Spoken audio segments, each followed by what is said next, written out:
늘 내 입술로 고백하는 말, 예수는 그리스도라는 제목으로 오늘 말씀 듣기를 원합니다. 늘 예수는 그리스도입니다 라는 고백이 내 입에 있으시기를 원합니다. 늘 예수님은 그리스도이십니다. 그 말씀이 내 입에 담아있기를 원합니다. 수시로 만나는 일마다 그 말씀을 선포하시기를 원합니다. 자, 민수기 22장 6절에 보면 이제 발락이 발람을 초청하죠. 왜 초청하냐 하면 이제 이스라엘 백성들이 이제 적과 꿀이 흐르는 가나안 땅을 점령하기 위해서 올라가고 있습니다. 이제 모압 땅의 진지를 점령하고 거기서 진을 치고 있습니다. 그래서 모압 왕 발락이 그 이스라엘 백성들을 보자 두려워하기 시작을 했어요. 그간 이제 40년 동안 광야 생활을 하는 가운데 이스라엘 백성들은 크게 번성을 했습니다. 그래서 주위에 있는 많은 족속들이 이스라엘을 바라보며 두려워하기 시작을 했죠.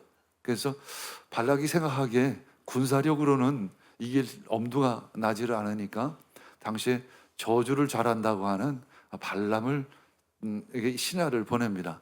은과 금 등등의 많은 뇌물을 함께해서 발람을 초청하죠. 그것이 22장 6절의 말씀인데 이제 오셔서 나를 보아서 이 백성을 저주하여 주시기를 바랍니다. 그들은 너무 강해서 나로서는 도저히 감당할 수가 없습니다.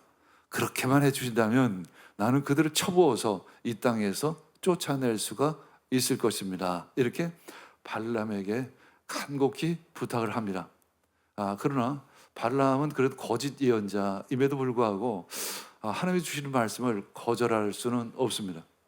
하나님께서는 이스라엘 백성들을 선택하시고 그들을 적과 꿀이 흐르는 가나안 땅으로 보내셔서 그들에게 복의 복을 내리시기를 원하시는 그러한 선택받은 백성이기 때문에 발람은 저주할 수가 없었습니다.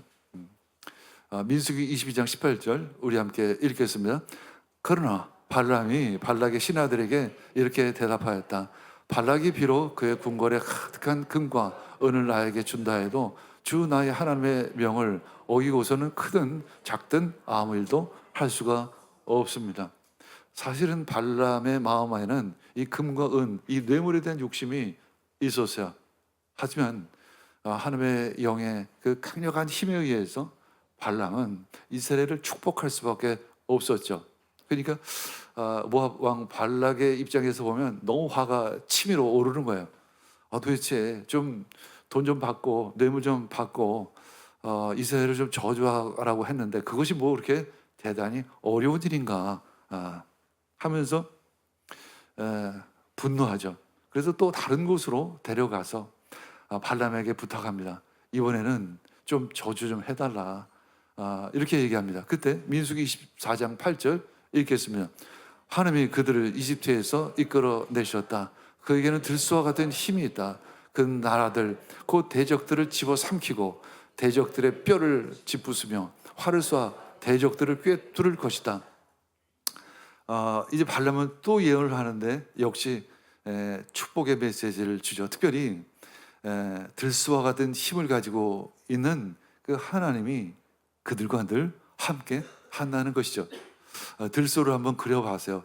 불이 긴 들소가 적진을 향해 달려가는 모습이죠. 저 불에 받치면 아무도 살아날 자가 없을 것입니다. 그 하나님이 바로 이스라엘과 함께 한다는 것이죠. 그러니까 모압 왕에게 말하는 것이죠. 엄두도 내지 말하는 것입니다. 24장 10절에서 11절 이제 오늘 말씀이죠. 오늘 말씀의 시작입니다. 읽겠습니다. 발락은 발락에 크게 분노하여 주먹을 불끈 쥐고 떨면서 말합니다.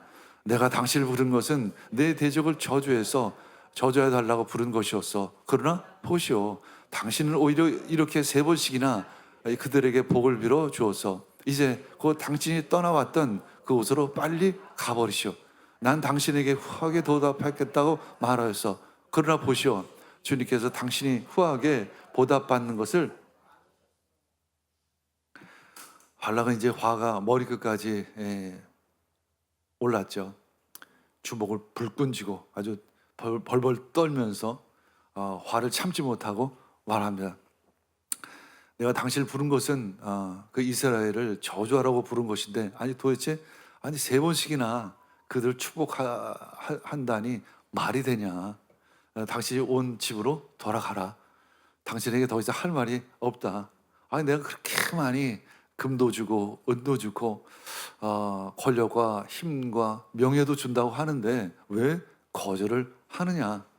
아마도 하나님께서 주님께서 당신이 후하게 보답받는 것을 막는 것 같구나. 집으로 돌아가라. 이렇게 이야기를 합니다. 발람이 발락에게 또 말합니다. 24장 12에서 13절 읽겠습니다. 나에게 보내신 사신들에게도 내가 이미 말하지 않았습니까? 발락 임금께서 비록 그의 궁궐에 가득한 금은을 나에게 준다 해도 좋은 일이든 나쁜 일이든 간에 주님의 명을 어기고 나의 마음대로 할 수 있는 일 아무것도 없습니다. 나는 다만 주님께서 말씀하신 것만 말해야 합니다. 이 발람은 거짓 예언자예요.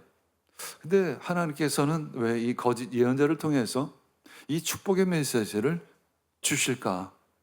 또 특별히 오늘 본 말씀 보면 앞으로 오실 메시아, 그 예수 그리스도에 대한 예언의 말씀을 이 발람의 입을 통해서 주시는 것입니다. 왜 그럴까요? 우리에서 하나 깨닫는 메시지는 하나면 누구의 입을 통해서라도 어떤 상황과 환경을 통해서라도 복음을 전하신다는 것입니다. 바로 예수가 그리스도라는 것을 전하기를 원하신다는 것입니다. 또는 때로는 나귀를 통해서라도, 때로는 발람과 같은 거짓 예언자를 통해서라도 복음을 전하기를 원하십니다. 주님, 저희들의 입술 가운데 말씀을 주시고 그 말씀만을 선포할 수 있게 주시옵소서. 증인의 삶 살아갈 수 있도록 허락하여 주시옵소서. 그 부르심의 자리에 나아갈 길을 원합니다. 늘 그런 기도하는 마음으로 예수 그리스도 증거하는 자리로 나아가시기를 원합니다. 이것이 나의 고백이 되기를 원합니다. 나는 다만 주님께서 말씀하신 것만을 말해야 합니다. 그렇습니다. 나는 주님께서 말씀하신 것만을 말하기를 원합니다. 예레미야 선지자도 그런 고백이 있었습니다. 함께 읽겠습니다.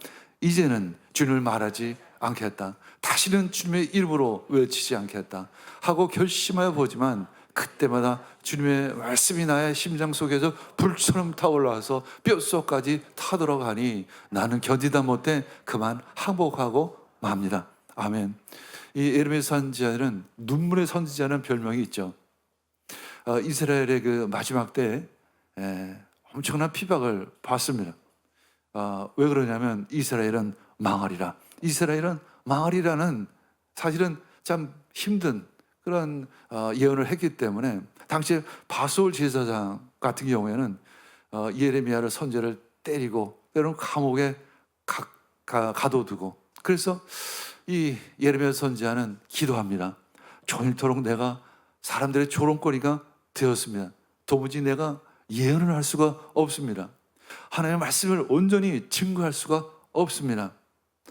그럼에도 불구하고 20장 9절에서 다시 한번 고백하죠. 이제 주님을 말하지 않겠습니다. 주님께서 나에게 주신 그 메시지를 말할 수가 없습니다. 너무나도 힘들고 내가 너무나도 어렵습니다. 그 이스라엘을 심판하고자 하는 그 메시지를 나에게 주시니 내가 감당하기가 참 어렵습니다. 그렇게 고백을 합니다.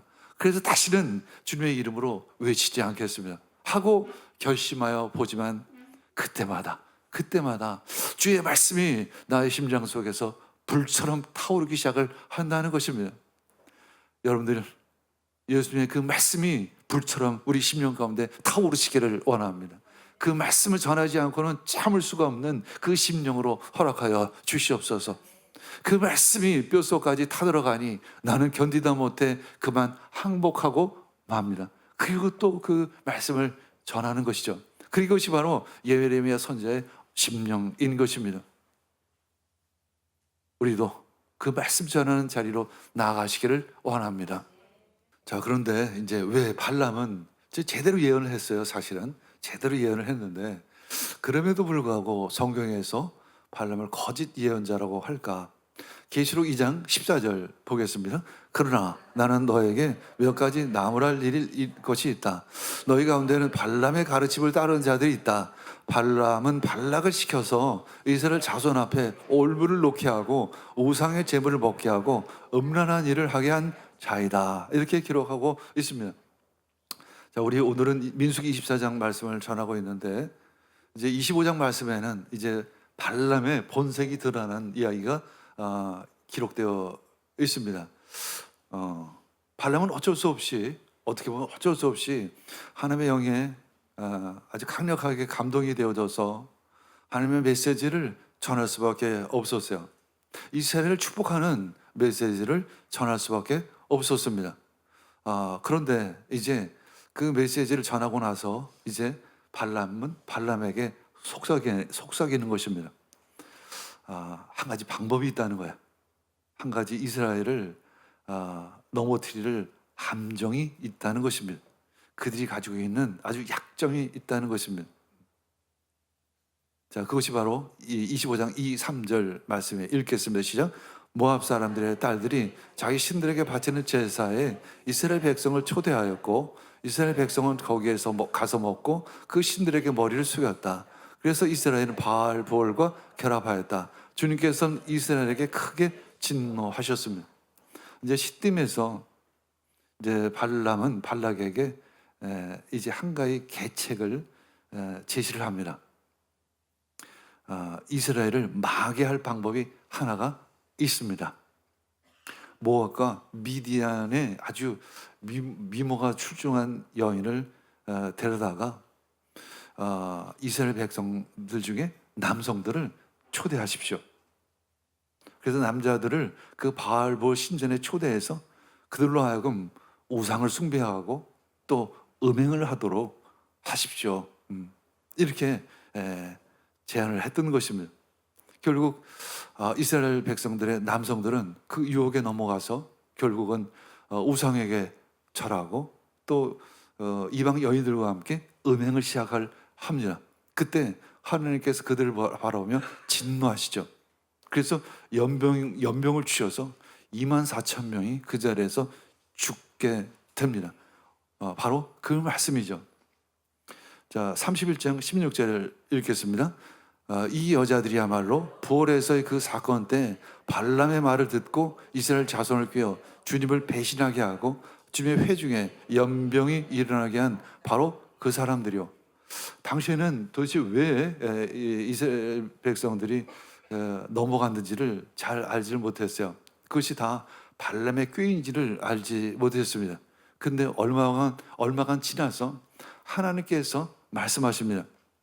그것이 이제 민수기 31장 말씀이죠. 이제 이스라엘 백성들에게 말하죠.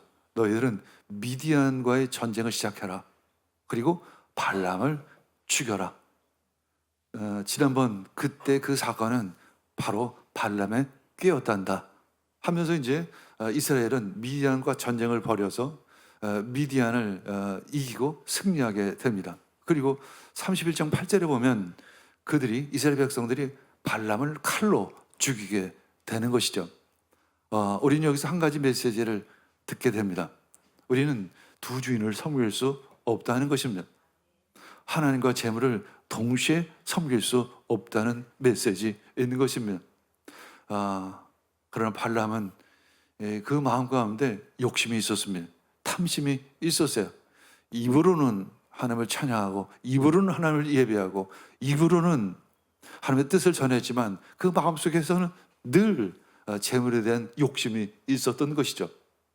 주님, 우리들 가운데 있는 욕심의 심령 가운데 있는 모든 탐욕을 제하여 주시옵소서. 물질에 대한 탐욕을 제하여 주시옵소서. 온전히 주님만을 섬길 수 있게 주시옵소서. 온전히 주님만을 찬양할 수 있게 주시옵소서. 그러한 기도, 그러한 심령으로 믿음으로 살아가시기를 축복합니다. 고린도서 10장 31절 읽겠습니다. 그러므로 여러분을 먹든지 마시든지 무슨 일을 하든지 모든 것을 하나님의 영광을 위하여 하십시오. 그렇습니다. 무슨 일을 하든지 하나님의 영광을 위해 하시기를 원합니다. 자, 민수기 24장 14에서 15절 읽겠습니다. 이제 나는 나의 백성에게로 갑니다. 그러나 들어보십시오. 앞으로 이 백성이 임금님의 백성에게 어떻게 할 것인지 내가 감히 말씀드리고자 합니다. 발람이 예언을 선포하였다. 부올의 아들 발람의 말이다. 눈을 뜬 사람의 말이다. 이제 본문으로 돌아와요. 오늘 말씀인데 24장 14절 15절 말씀이죠. 이제 발람이 발락에게 말합니다. 나는 나의 백성에게로 돌아가겠다. 나의 집으로 돌아가겠다. 그러나 내가 마지막으로 한 가지 예언을 하겠다는 것입니다.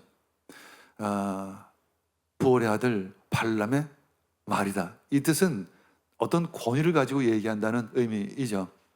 눈을 뜬 사람의 말이다. 지금까지 내가 눈이 감겨져 있어서 하나님의 뜻을 알지 못했지만 이제 내가 눈을 뜨고 영적인 눈을 뜨고 하나님의 계시의 말씀을 내가 지금으로부터 선포하겠다 하는 것입니다. 우리들 가운데 계시의 영이 임하시기를 원합니다. 하나님의 말씀이 내 입에 담아지기를 원합니다. 나는 한 모습을 본다. 그러나 당장 나타날 모습은 아니다 말하고 있습니다. 근데 지금의 이야기가 아니라 앞으로 있을 미래의 이야기를 지금 전하고 있습니다. 나는 그 모습을 환히 본다. 지금 발람은 영적인 눈이 활짝 열려져 있어요. 그래서 하나님께서 앞으로 하실 그 계획이 눈에 환하게 열려지고 있습니다. 우리들의 눈이 열려지기를 원합니다. 하나님의 계획과 하나님의 비전을 바라보기를 원합니다. 그러나 가까이 있는 모습은 아니라는 거예요. 먼 이야기라는 것입니다. 한 별이 야곱에게서 나올 것이다. 이 한 별은 바로 메시아이죠. 예수 그리스도이십니다.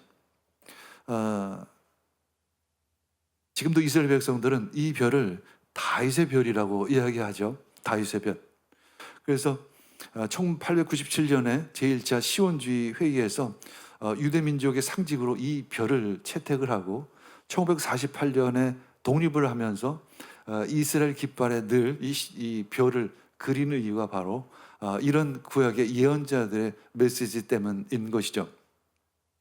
그러나 우리에게는 그 이 별은 단지 다윗만이 아니라 다윗 가운데 오실 예수 그리스도를 이야기하고 있는 것으로 믿고 알고 있습니다. 한 별이 야곱에서 나올 것이다. 한 별이 이스라엘의 그 가문 가운데 나올 것이다. 그분이 바로 예수 그리스도이십니다. 한 통치 지팡이가 이스라엘에서 나올 것이다. 이 지팡이는 어떤 권세를 의미합니다. 하늘과 땅의 모든 권세를 가지신 예수 그리스도께서 이 땅을 다스릴 것입니다. 그가 모압의 이마를 칠 것이다. 셋 자손의 영토를 칠 것이다. 이렇게 예언의 메시지를 선포하고 있습니다. 이것은 모압 왕에게 지금 이야기하고 있어요. 그러니까 앞으로 이스라엘 가문 가운데 어떤 사람이 등장할 터인데 그분이 모압을 멸망시킬 것이라고 말씀하고 있는 것이죠. 그분은 바로 예수 그리스도이십니다. 마태복음 2장 1절 2절의 말씀 보면 드디어 그 말씀이 성취된 것을 우리는 읽고 있습니다. 우리 동방 박사 이야기죠. 2장 1, 2절 읽겠습니다. 헤롯 왕 때 예수께서 유대 베들레헴에서 나셨다. 그런데 동방으로부터 박사들이 예루살렘에서 와서 말하였다. 유대인으로 왕으로 나시니가 어디에 계십니까? 우리가 동방에서 그의 별을 보고 그에게 경배하러 왔습니다. 이 동방 박사는 별을 연구하는 사람이죠. 점성가입니다. 어떤 날, 아주 특별한 날, 특별한 별을 보게 되죠. 그들 직감했습니다. 이것은 보통 별이 아니로구나. 왕의 별이다. 그래서 그들은 왕을 경배하기 위해서 이스라엘을 향해서 그리고 예루살렘을 향해서 왔습니다. 왕에 합당한 선물을 준비했습니다.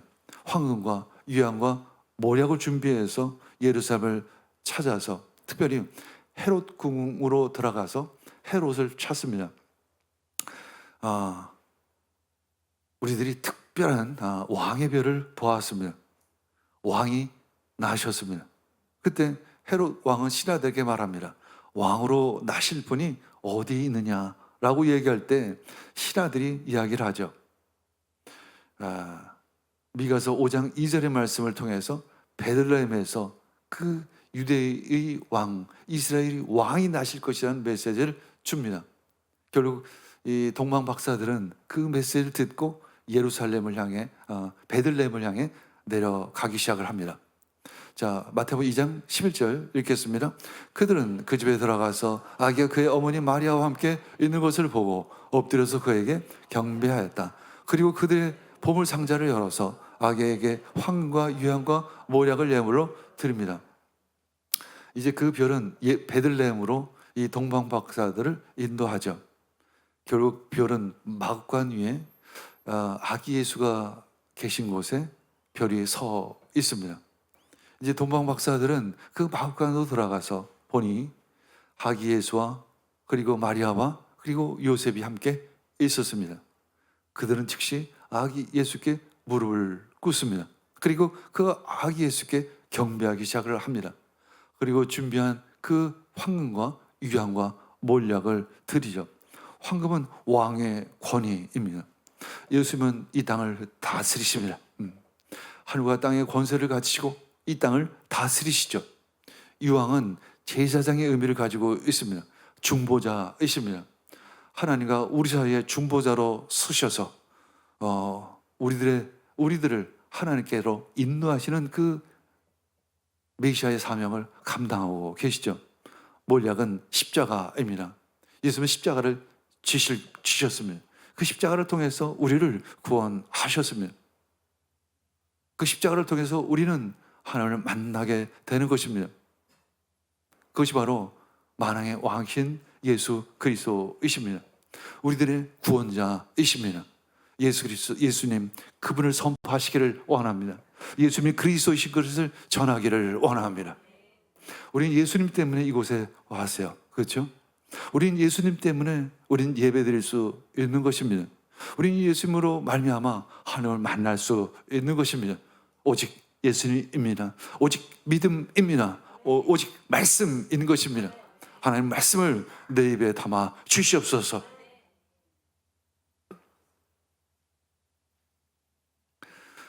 거짓 선지자 발람의 입을 통해서라도 하나님은 예수가 그리스도라는 것, 메시아가 오셨다는 것을 전하고 있는 것이죠.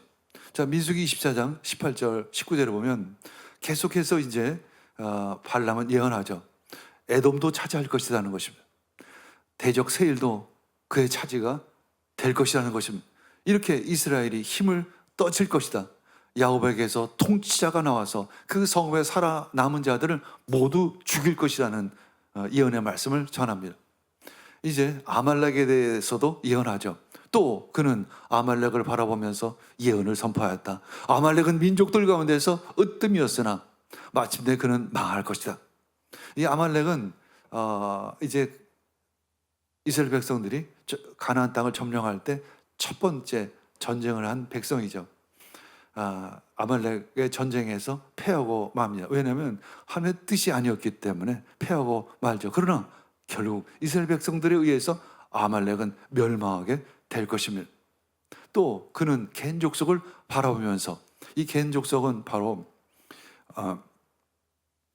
미디안 족속을 이야기하죠. 겐 족속을 바라보면서 예언을 선포하였습니다. 네가 사는 곳은 든든하다. 너희 보금자리는 바위에 서 있다. 그러나 가인은 쇠약해질 것이다. 지금은 강건하고 지금은 강력하지만 결국 이스라엘에 의해서 패배할 것이다라는 것을 이야기하고 있습니다. 그리고 그들이 아시리아의 포로가 될 것이다 말씀하고 있습니다. 우리에게 두려움이 있으십니까? 혹시 세상에 대한 걱정과 염려가 있으십니까? 우리에게는 예수 그리스도가 계십니다. 그분은 하늘과 땅의 모든 권세를 가지신 분이십니다. 그분이 나와 함께 하십니다. 그분은 승리하실 것입니다.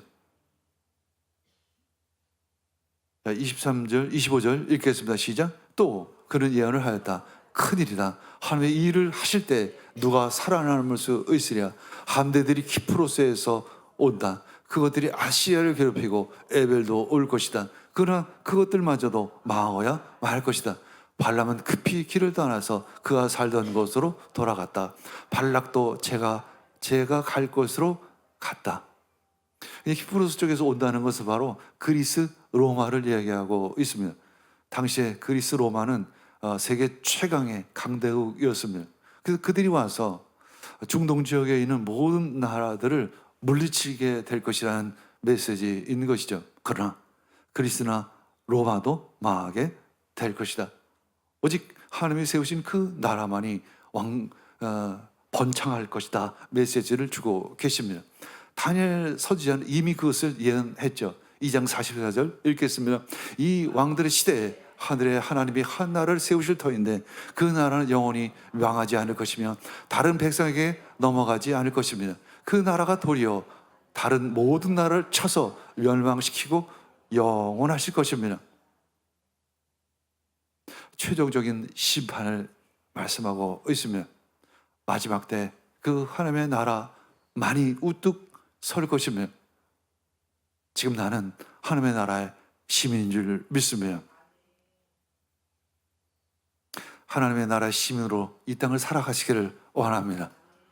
우리 앞에 어떤 두려움도 없습니다. 우리 앞에 어떤 염려도 없습니다. 때로 세상이 크게 보이죠. 세상 살아가는 것이 참 힘들고 어렵습니다. 우리 모두가 사실은 그러합니다. 그럼에도 불구하고 최후 승리 얻기까지 믿음으로 달려가시기를 원합니다. 예수님은 이미 승리하셨습니다. 세상을 두려워하지 않기를 원합니다. 그러나 세우시는 분도 하나님이시고 또 패하시는 분도 하나님이신 줄 믿습니다. 부흥케 하시는 분도 하나님이시고 또 망하게 하시는 분도 하나님이신 줄 믿습니다. 예수 그리스도 그분을 붙잡으시기를 원합니다.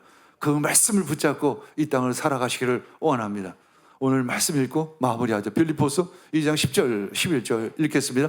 그리하여 하늘과 땅 이와 땅 아래에 있는 모든 것들이 예수의 이름 앞에 무릎을 꿇고 모두가 예수 그리스도는 주님이시라고 고백하여 하나님 아버지께 영광을 돌리게 하셨습니다. 그것이 바로 하나님의 뜻인 것입니다. 이것이 하나님이 계획하신 마지막 때의 일인 것입니다. 그래서 우리는 이곳에 모여서 하나님을 찬양하고 하나님을 예배하는 것이죠. 이것은 단순한 사건이 아니라 엄청난 구원사적인 사건인 것입니다. 우리는 하나님의 계획 안에 있음을 고백합니다. 하나님의 비전 안에 있음을 믿습니다. 하나님, 주님의 뜻을 이루시옵소서. 주님의 계획을 이루어 주시옵소서. 우리 함께 기도하겠습니다.